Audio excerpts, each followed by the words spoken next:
anywhere. I mean, I can't help but feel that boxing as a whole is being pigeonholed now, and Turki Al-Sheikh and Dana White, who I call the bully of UFC, because that's essentially what he is, whether he likes to hear it or not, and I'll say it to his face. I got no problem with that. You dictate everything in the UFC. The UFC, the fighters come second, the boss comes first. In boxing, it's when you get to a certain stage, obviously, when you're controlling the crowd, it's all the other way around. All the other way around. The fighters control this. They're the guys fighting here, putting their lives on the line, limiting their families. Dana White goes home to his. Do you know what I mean? He might spend a week away. He might do that. But he doesn't with the commitment that his family has to have. He was lucky. He bought the business for around $2 million using somebody else's money. That's what he did. And he turned it into a global phenomenon that is the UFC. And was for a long while, realistically, probably the only game in town. But who did he make his money off? Let me give you a list of names. Randy Couture, not got a lot left. Tito Ortiz, not got a lot left. The Gracies, even Francis Ngannou. Now, all of a sudden, Conor McGregor comes along, the mouthpiece, and has actually transformed the UFC more than they did. Not because of what he did in it, but what he did around it. And that's one of the things that Dana White is trying to do, in my belief, is actually trying to pigeonhole all these guys into fighting for a pittance, for an absolute pittance. That's what he's trying to do, in my opinion. I may be wrong, but I don't think I'm wrong. I've been involved in professional boxing for around 30 years. I don't think I'm wrong, But to me, there's a real problem. And the problem that surrounds all of this is the way that this is presented. So before I jump too much in it, I'm going to see if I can invite some guests here. Now, you have to bear with me. I've got 25% eyesight, right? So that's why I'm called the blind boxing boy, because I can't see shit. So, and I'm still not sure how you do this. I'm trying to send invites out. How do you do it? Invite guests. No, I'm not pretty sure. Share. Oh, there you go. Let's send this all out to everybody. So everybody who's come on before, I'd love to hear your voice. Tell me your opinions. Your opinions do count.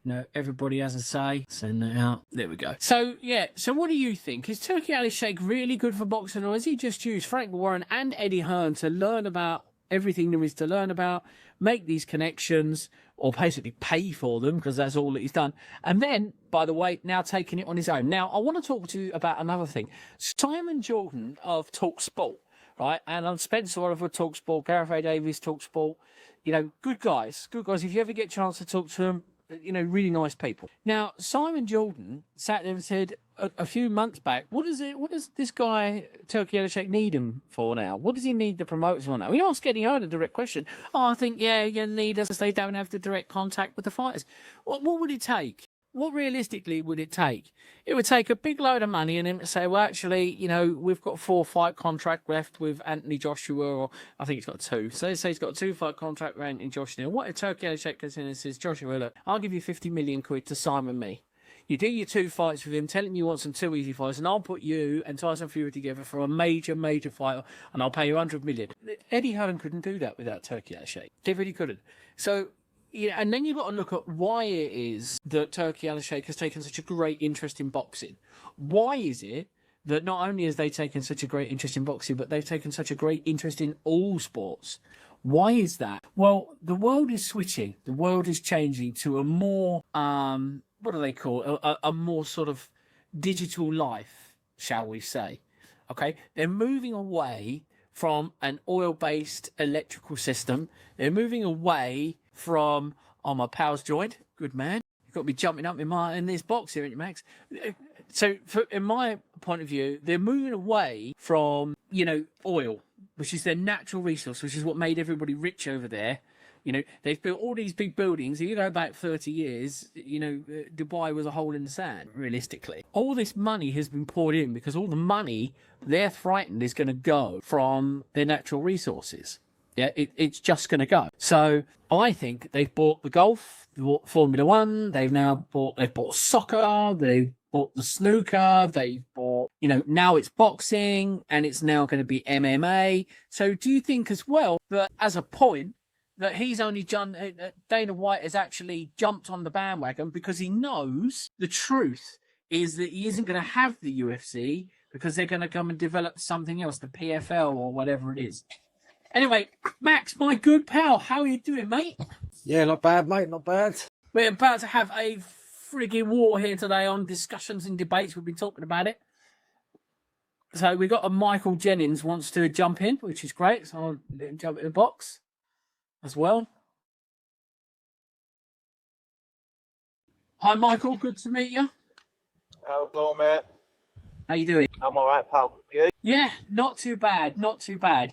So I want to jump out and ask you two questions. First of all, Turki Al-Sheikh, good or bad for boxing? Well, I'll let you jump in first, Michael. I think it's good for the big fights in boxing because obviously some of the fights that we've seen we probably wouldn't have seen them. So for the bigger fights, yeah, I think he's good. Maybe not so good for the small old shows, though. But overall, I'd say for the top end boxers and for boxers who are looking for that opportunity who get it, I think he's good for it. It's interesting to say. What do you think about this new league that's been created with him and Dana White?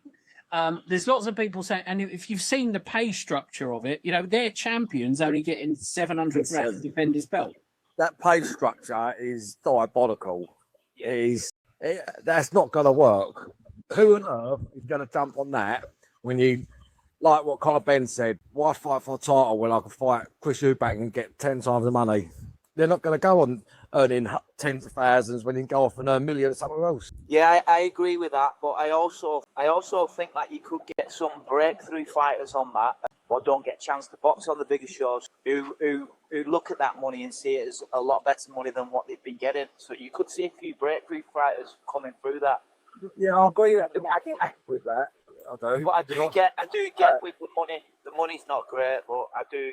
You know where I'm coming from. Yeah, listen, you're not going to see the likes of AJ, Usyk, Dubois on them sort of shows because it's not worth them getting out of bed. Like you're saying, for the smaller fighters, it's life-changing money. The other thing is that I want to put as to the two of you. Now, you know, obviously, the boxing structure, you go through the amateurs, you then break it as a junior, you're basically hand-fed until fight 14, 15, unless you're absolutely devastated. Is this just a next step up from the amateurs? So this is like a white collar between sort of white collar and pros. Do you know what I mean? Do you think that that's the sort of thing that's going to elevate the status? And then they're talking about a promotional company in addition to a boxing management company. I never really looked at it like that when I first saw it, but now as you say that, no, I don't know. I don't know even how it will work with the British Boxing Board of Control. I've no idea what will happen with it, to be honest with you. So the British Boxing Board of Control regulations, which I've got right down here, say that they must fight proper fight rounds. Yeah, I think it's a certain minimum of whatever it is. But so the British Boxing Board of Control aren't going to go against something like this. Now, we work with a company in America called Team Combat League, and their season starts on the 4th. So if you don't want to go down to watch Dr. Phil's Merit TV, you get to watch them. You get to hear probably lots of fighters there. Now, they have a boxing league, which is it's city-based. So you've got two teams, essentially.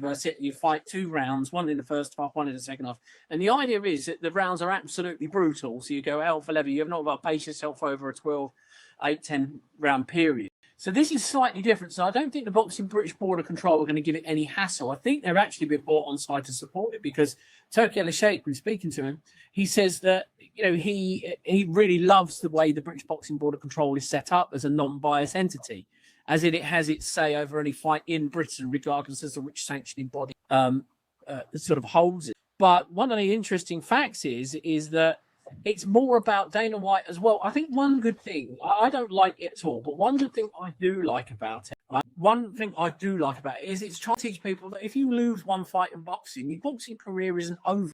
And how many times do you see it when Daniel Dubois lost his fight against Joe Joyce when he cracked his eye socket? What was everyone screaming for him to do at 22 years old? Retire. When he took a knee against Alexander Usyk, what did they tell him to do, Max? Next day, you were there in Poland with it. They're screaming to retire on that. But look what happens. He come back, fought Ergovic, beat him up, then absolutely battered AJ. We're going to talk about that in a minute. Right? And that's people screaming out, retire, right? And he absolutely destroyed 2 decent heavyweights, you know, especially AJ. So it just shows you can't retire because you've had a loss. Because if that was the case, Mike Tyson would have retired, Muhammad Ali would have retired, you know, George Foreman, you know, all these greats we see now all would have retired if they'd been on the loss. I think it's ridiculous. People were screaming out, retire because you've had a loss. What do you think, Michael? Well, like your mate was just saying, that every fighter that he just mentioned then was heavyweight, you know. So for the lighter weights, it is a bit different to get in them big fights once you take that loss. But obviously, there's still ways forward. I mean, when you look at the likes of Jack Cullen, who have plenty of opportunities, Martin Murray, plenty of opportunities, Paul Smith, plenty of opportunities after defeats, but you've got to get to a certain level before you get them opportunities anyway, I think. I mean, if you used to get beat early doors, you can still I don't believe in you know, them blemish records. You should be able to take a loss and carry on. Back when I was fighting, it was everyone needed that zero at one point. You know what I mean? I don't think it's as bad nowadays. And I don't think one thing that the problem is, I mean, we've been following Tom, Wayland, George Liddard, and a few others, Jimmy Sains, and all those sort of new young fighters coming up through the ranks at Matchroom and Queens and Wasserman. And the thing is, what the difference is with boxing and UFC, that Dana White's trying to obviously bridge that gap, is with the UFC, the best fight the best. You're fighting the best. You're trying to gain each other above each other in the league basis, which I get, which I understand. You with IBO, IBF, WBA, WBO, right? The problem is the whole way the ranking systems work, without being disrespectful, was total bollocks.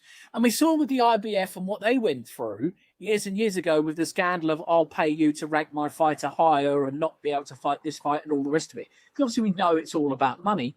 But I think that I sort of understand that way that he's trying to do it. But when the young fighters have come through now, they're fed taxi drivers. Deontay Wilder is the biggest example of a fighter I've always labelled as not good enough at elite level. I mean, Max, you were there how many times? And I said to you, he's been fed cab drivers and rucksmen for the last 20 years. Other than Ortiz, he was fed people that weren't ranked in the top 20. And of course you mow these guys down. But when you're faced with someone who's in the elite level, you get found out. Now, is this a point of where he's trying to say, well, they get found out early, or is it a case of, you know, let's give people chances to go on their merit? But remember, each governing body, you have to pay sanctions. These fighters pay sanction fees to these guys to rank them up there to get their title shots and things.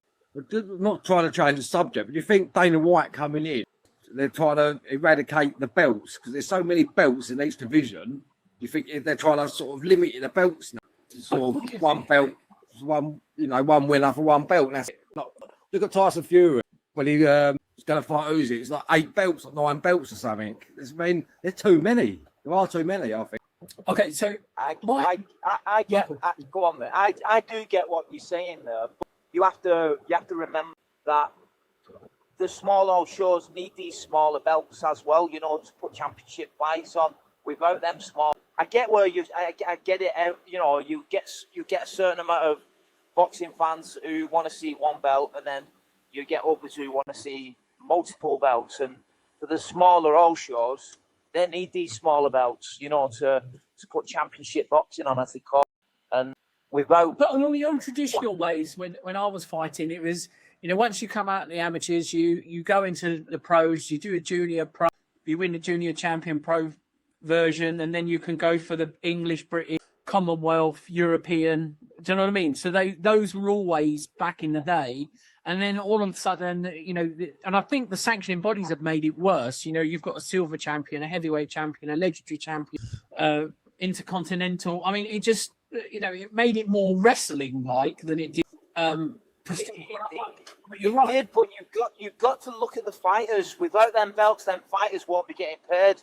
And I'm all for the fighters. Definitely. You know, yeah, I get the promoters are going to be making money off it, but without them belts, them fighters, they're just going to be fighting 8-10 rounders without any. Do you understand where I'm coming from? Yeah. There's two sides to it. 100%. Everyone's got to make a bit of money. I get it. I get with all the belts.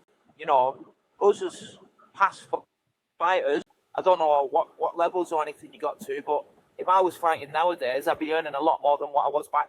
Yeah. Well, even coming out, which is, I think one of the things I really like about the sport now as back then is the fights now.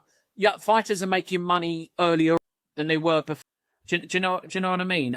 Which is, yeah, it's just great for the fight. So you don't have to fighting for nothing, and so even that happens now, right? if them fighters are generating money, then why shouldn't they get it? At one point, you know, the fighters weren't getting the first show, I don't think. That was they getting that first show. I mean, look at football. Everyone goes on about the footballers' wages. Well, they're generating that amount of money through sponsorship and views on Sky, so why shouldn't they get it? I agree that they should get it. If they're generating it, who should get it if they're... Yeah. It's just, I think at the end of the day, I think that's where the money should go, to the fighters and take it as long. Yeah, that's right.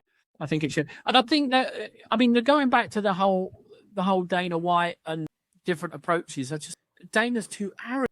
For me, he's too arrogant in this. You know, it's just my way's going to work. Nobody else's ways are going to work. And what happens when this falls flat on its face? Okay, I want it to work. I want every single opportunity for every single fighter that has ever pulled on a set of gloves to have all those dreams. When I was a fighter and I was boxing, all my dream was, I want to be world champion. I want to be world champion. When we all start, we none of us think, I want to be rich and loaded. Well, that's back of the ethos back in the day. None of us think, oh, I'm going to be a millionaire. All we wanted to do was to walk around with these prestigious belts, the Lonsdale belt, something I wanted, the English, the British. I want all these things on my... Do you know? And then over the perverse nature of it, over the last 20 years, it is that all they want to make is the money. They don't give it... I think some people don't give a stuff about it. Yeah, well, I've seen promoters come into the game and they've said, we want to do it differently. We want to put live entertainment on before music and all that. And it just doesn't work in boxing. People pay to watch boxing. Do you know what I mean? And what I'm saying there, with this new league, it might not even work anyway. Because this boxing's been tried and tested for however long it's been going on. And the way it is at the minute with Eddie Hearn, Frank Warren, Turki Al-Sheikh, you know, Bob Arum, they're the main guys in boxing. And I'll be surprised if anyone takes them all. Listen, I just want to go over what Eddie Hearn said. Did he say, without me, there ain't boxing? Do you think that's... No. Well, without Eddie, then boxers are going to go to a promoter anyway. So whoever them boxers decide to go to, the next promoter's the man. It's all about what finding you got. So you've got, that's what makes you the best, basically. It's same when fighters leave gym. 1 minute your gym's the best gym in the country, then a couple of fighters leave you, they go to another gym. That gym's the best gym in the country. You see it all the time. Yeah, and they switch around. And it's the same with managers. Like you see one manager is managing all the best fighters, and someone has a fallout. That lad goes to a different manager. A few more follow on. Next minute, he's the best manager. You know what I mean? It's like that. Boxing's like. Yeah, they quote in it, boxing. Do you know what the funny thing is? I always said about in the days when people follow it should be about what's best for the fighter. One of the biggest problems is in boxes, fighters don't know what really is the best for them. They only believe that it's a certain thing, and they're yes all the time. People tell them what they want to hear. Chris Eubank Jr. is probably the prime example of someone who doesn't want to be told the truth. I love him. I think he's a great guy. I've known him since he was about 5 years old, right? I've known this kid. But when he gets told something and he doesn't agree with it, he kills the messenger rather than pay attention to the message. And a lot of fighters are actually going that way. This was a lad who, believe me, had the skills to be Billy. And yet, became lazy. I mean, he has the ability to be a world champion at 2-3 different weight divisions. But he had his head was, I don't like the message, so I'll kill the messenger. And that's one of another problem that hopefully this can be.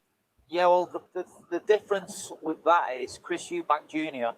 also had a name before he started. Do you know what I mean? So if every boxer was to turn around and start talking to the managers and the promoters as they wanted to, they'd be gone. They won't get a fight. You understand? Yeah. That's the way it is, mate. That's the way it is. If Eubank's already got that platform, he can go to, well, I don't know if he can now, because he has pissed a lot of promoters. He could have gone to watch with any promoter at one. No, he's probably limited. I don't know. Do you know what the funny thing is as well? Like, the boxing promoters are like taxmen, right? There's going to be someone to come in and take their place. So when Frank Warren, obviously, look at how old he is. He's probably my most favourite promoter because he's no nonsense. He's given me lots of his time. Max, you've been there when we've spoken to him. Yeah, mate. Yeah. And he's straight up. Whether you like the answer or not, he's straight up. Eddie tells you what he wants you to. Eddie's more fun, if that makes sense. You can have a laugh and a joke with Eddie, but Frank will take